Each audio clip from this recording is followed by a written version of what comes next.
Late afternoon, August 29th, 1943, Camp Atterbury, Indiana. The air sits heavy and wet, cicadas droning like a million tiny engines, the camp canteen's chrome edges catching sun as if the building itself was smiling. A line of Italians in sun-faded tunics, now stenciled PW, shuffles forward. 17-year-old Salvatore Turi Romano keeps rubbing his thumb over a rectangle of camp scrip, surprised that money can feel like paper again instead of rumour.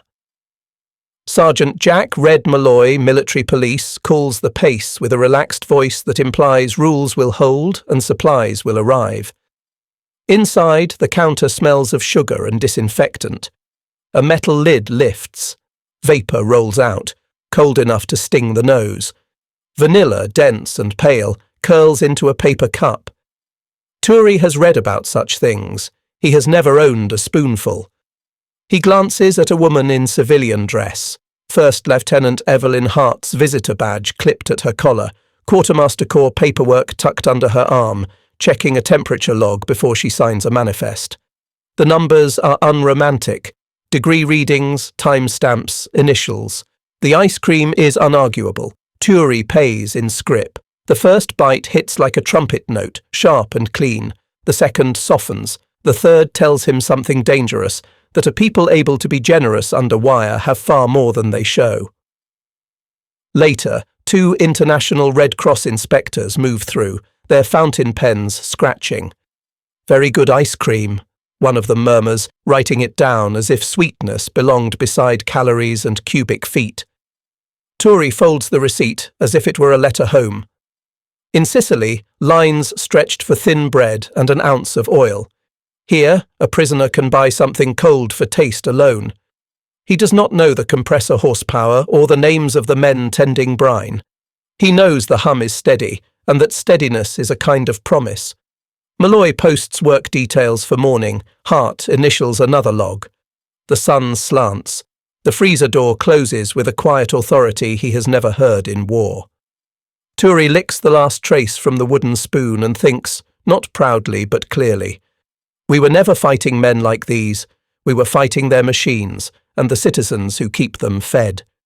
Ammonia frost feathers the viewing port as Maria Bennett raps it with a knuckle, checking the needle. Steady inside the green. The dairy plant smells of hot metal, milkstone and coffee left too long on a hot plate. A whistle down the line promises a reefer car at 1700 if the dispatcher kept his word. The crew moves with Union grace, no wasted steps, turning civilian routine into war output. Pasteurizers hum, brine pumps cycle, an inspector's watch ticks against the chart recorder's slow pen. The plant foreman signs an army order coded for Camp Atterbury's post-exchange. Hart arrived at dawn with a clipboard and a map of the cold chain, lines arcing from farms to plant to ice bunkers in railcars, then to canteen freezer chests that must hold within a narrow band or the logs earn red ink.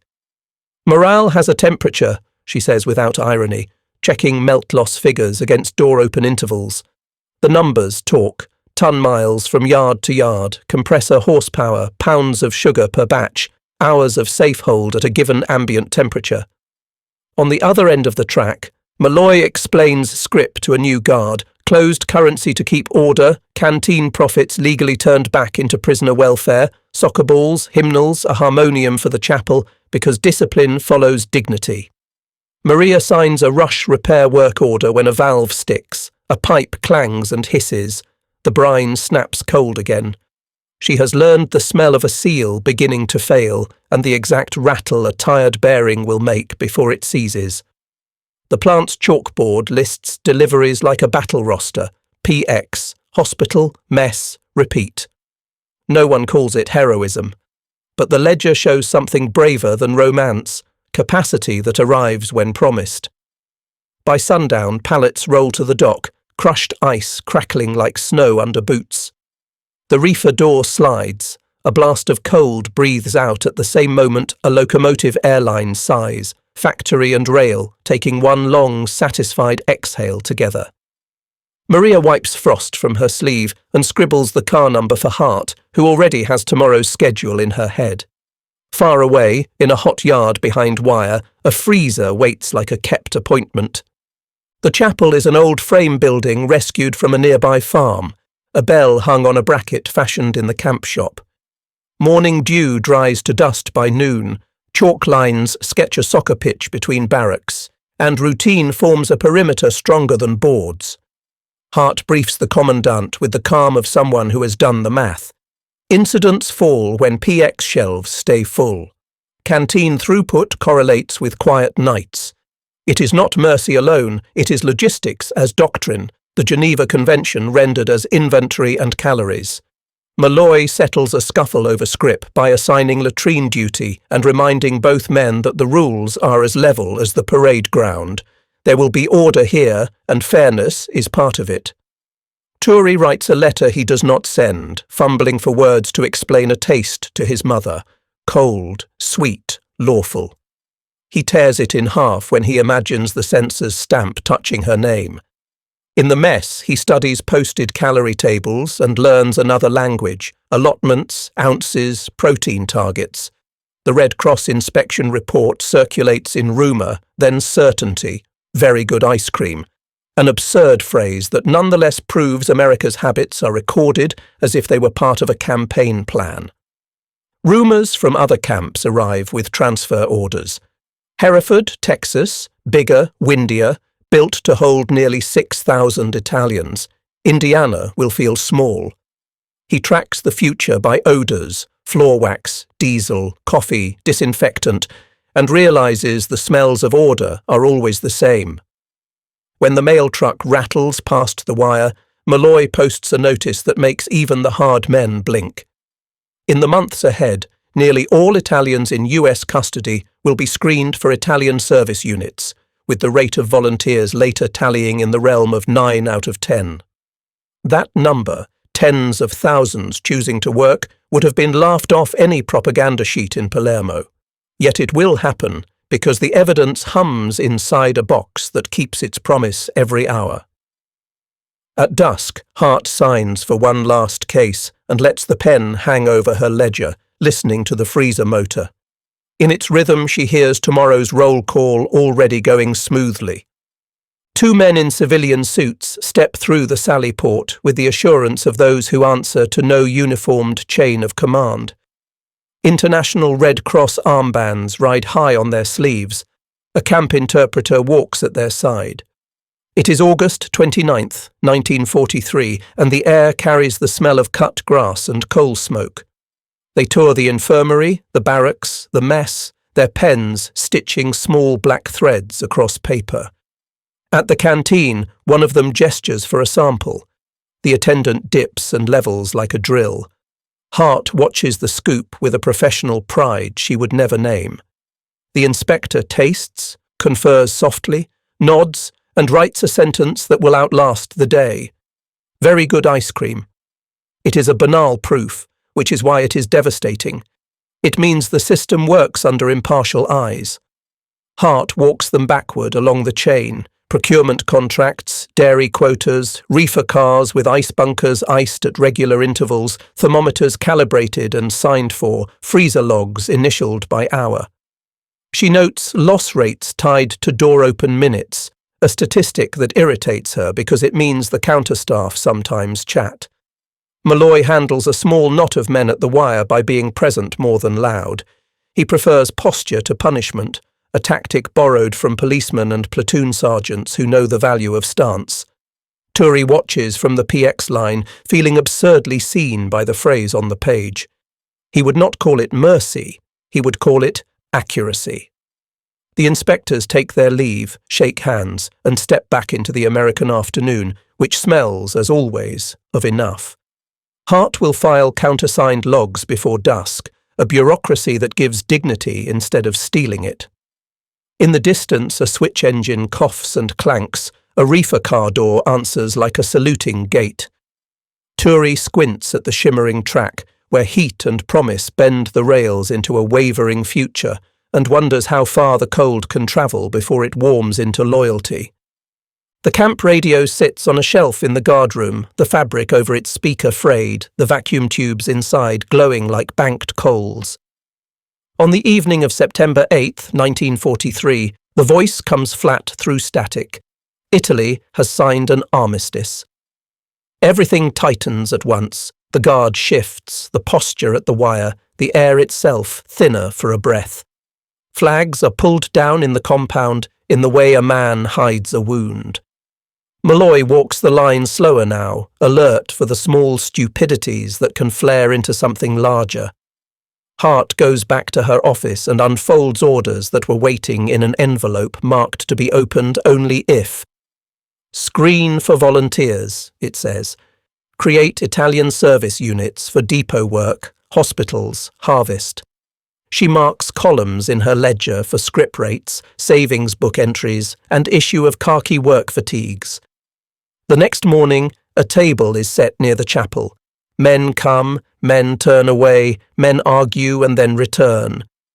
Turi would have told you yesterday that he would never sign for Labour. Today he reads the form twice. Propaganda had always promised him an America of soft hands. The freezer's steady hum tells him another story. This place measures itself by schedules kept, by promises met with equipment, by generosity that is policy rather than whim. You don't owe me anything, Malloy tells a man who hesitates. You owe the day your best. It is not a threat. It is a way to stand upright. Turi presses the pencil hard enough to tear the paper. He thinks of his mother's kitchen, of a tin of sugar guarded like gold, of lines that barely moved in the Sicilian sun. He thinks of a spoon knocking a paper rim like a bell. He initials the form with a small, stubborn flourish. In the barracks that night, men speak softly about the future as if it were something that could arrive on rails. Outside, the wire hums in the wind. Inside, the freezer motor turns and turns, a metronome for a different allegiance, work, dignity, calories earned and spent, a chain of cold linking strangers into a plan that does not lie. They lay the captured kit on a table for inventory, with the same care the plant hands apply to thermometers: label, weigh, note, store. Carcano Modello 1891, rifles in 6.5 x 52 mm, legno usurato liscio sotto il palmo, clip a 6 colpi en bloc che cliccano come denti quando seduti. A cannone da 47 x 32 shell stands on its base, a tidy cylinder of compromise. In the open desert it would have done what it could, but a thicker plate laughed at its bite. A cracked optic from an AB-41 armoured car sits like an eye that saw too much and not enough. The Breda 20mm was quick and brave, yet time outran it. Malloy talks a trainee through the forms because paperwork makes order visible. Muzzle velocity around 730 meters per second, weight just under 4 kilos, penetration tables that look like someone's hope. Turi watches his past become a tidy museum. Useful once, respectable still, already outflanked by a nation that treats maintenance as a moral. Hart overlays the inventory with a different chart: replacement part stock levels, depot replenishment schedules, refrigeration amperage allotments, reefer icing timetables. The comparison is not insult, but physics. Scarcity breeds improvisation. Abundance, correctly managed, breeds inevitability. A clerk reading the POW situation report shakes his head at the scale. Roughly 425,000 Axis prisoners held on American soil, all fed to Geneva standards while the nation fights across oceans. The number sounds like an error until you stand in a mess line and see how smoothly a continent can move. Later, a magazine tossed in the guardroom mentions a Navy craft in the far Pacific that makes ice cream by the batch, a $1 million floating machine churning out roughly 10 gallons in 7 minutes, enough in a shift to service a small city's worth of bowls. The rumour seems indecent, then instructional. Even comforts have been mobilised. Turi does not smile at the thought. He nods as if a theorem had been proved. Outside, the afternoon wind carries the smell of cut grass and diesel. Inside, the freezer door seals with its soft, practical kiss, and the ledger closes on a day where nothing dramatic happened except the quiet victory of a system that delivers. By early autumn, the corn around Camp Atterbury had gone the colour of brass, stalks whispering in a wind that smelled of cut husks and machine oil. A deuce and a half rolled up a farm lane with an Italian service unit in the back, boots thudding the wooden benches, rifles slung at low ready on the MP's riding tail. Malloy hopped down first, called the rhythm of the day like a squad leader on a range. Rose, rest, water, rose again. Work would have thawed the stiffness in any man. Here it untied knots that argument never could. Maria Bennett met them at the edge of the field with the farm couple, both already crimson from the sun. She had brokered a small miracle through channels that never made newspapers, a galvanized tub nested in crushed ice, swaddled in burlap against the glare. When the lid came off at noon, the air snapped cold, the steam rising like breath from a draught horse. Tory would have taken any reward, but the scoop in his palm returned him to the first day's revelation and set it within an honest sweat. He ate slowly, not from fear of finishing, but to measure the distance between ration lines in Palermo and a hoosier field where even a prisoner could taste something made only for pleasure. Hart's car crunched up the lane in late afternoon. She checked the farmer's ledger, bushels per acre, head of labour, minutes lost to shade breaks, and made a quiet note that ice, served cold, reduced quarrels sharper than any posted warning. The truck bed filled with cobs, then with laughter as the sun tilted. Men sang rough fragments of songs that did not need a flag to be loyal. A reefer car waited 2 miles away with a door chalked to the inch, an appointment America would keep. Malloy, hat tipped back, watched the easy drift of the crew and counted fewer glances at the wire in their eyes. He had learned a sergeant's truth that month. You hold a camp with fences and with fair dealing, but you hold a man with the knowledge that tomorrow's promise will arrive on time. At dusk, as they loaded out, a freckled boy from Bari licked his spoon clean and tucked it into his pocket like a talisman. The tub drained and rattled, ice clinking like coins in the last light, and the convoy turned toward the line where the day would be entered in a ledger and the cold would be made again. The telegram came in a stack of orders heavy enough to bow a desk, transfers west to the Texas Panhandle. The train ran hard across poured concrete bridges and tawny prairie, boxcars hitching and groaning, until Camp Hereford rose from the flat with its geometry of fences and towers squared against a wide, relentless sky. Wind moved everything that wasn't nailed down, sand, talk, tempers, and even some things that were. Tory stepped from the car and understood scale not as a number, but as a weather system. Nearly 6,000 Italians behind this one set of wires, Texas holding camps upon camps like a chessboard laid end to end. The sun made the ground bright and mean by noon. Evenings were a mercy. Malloy, reassigned on paper for a training swing, arrived with a satchel of memos about dust mitigation and cooler maintenance, lessons learned in Indiana written out in a plain American hand. Evaporative coolers rattled at the canteen doorways, canvas wet and shivering. Shade structures threw thin mercy across loading docks where reefer cars took their icing at appointed intervals. The barrels came out on paydays for cooperative work details, lids clamped down with a farmer's stubbornness, then sprung with a hiss and a cheer. Cramer's dry footnote turned practical in Texas heat. Nobody needed a lecture when his mouth was cold and sweet. Maria, sent west for a week to advise a plant that fought grit in its intake like an enemy sapper, stood inside a compressor shed and swore softly at the ingenuity, filters improvised from oiled muslin, bearings packed and repacked, gauge glass wiped with the clean corner of a bandana. She noted diurnal temperature swings like artillery plots and tweaked schedules, so opening hours matched the hours when the cold held longest.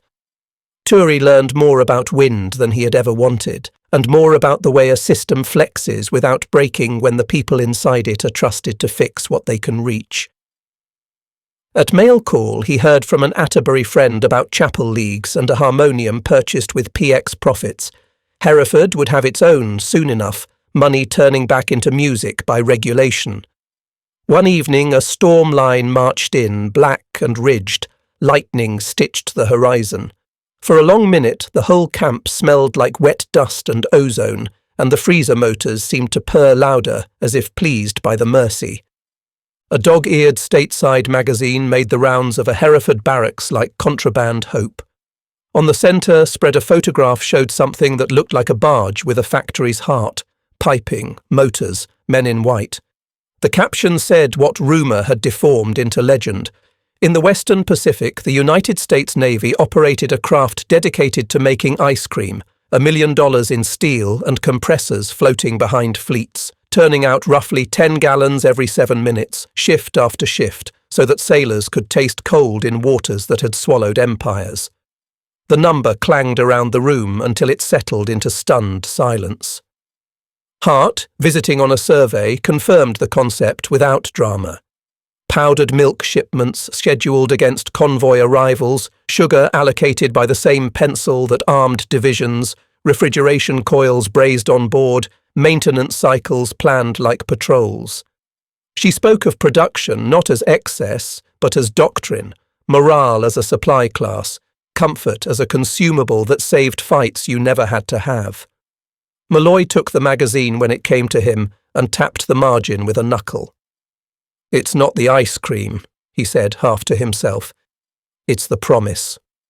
Turi lay back on his bunk and let the ceiling blur. He would have argued a year ago that nations won by courage and old songs. Now he placed courage inside schedules and old songs inside ledgers, and saw the victory as a machine that ran because free people fed it willingly.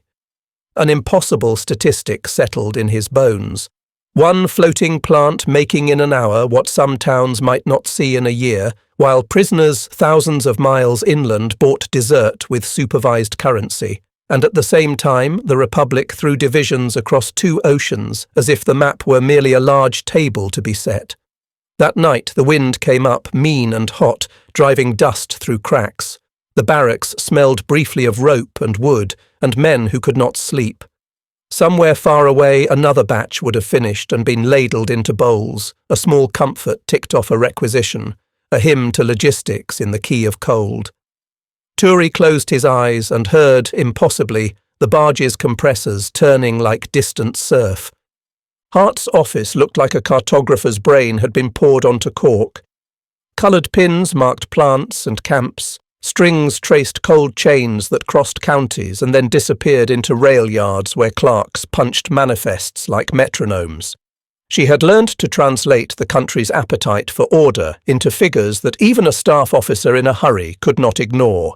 Roughly 125,000 Axis prisoners housed, fed and managed on American soil. About 51,000 Italians among them.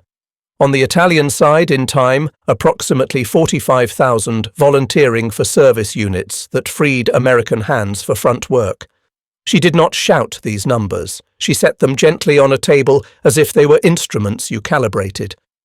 Maria visited with a satchel of plant reports, the steady miracle of compressor uptime, the lower-than-forecast melt loss since they moved door checks to the cooler part of the day, the railway punctuality that made the difference between cold and catastrophe.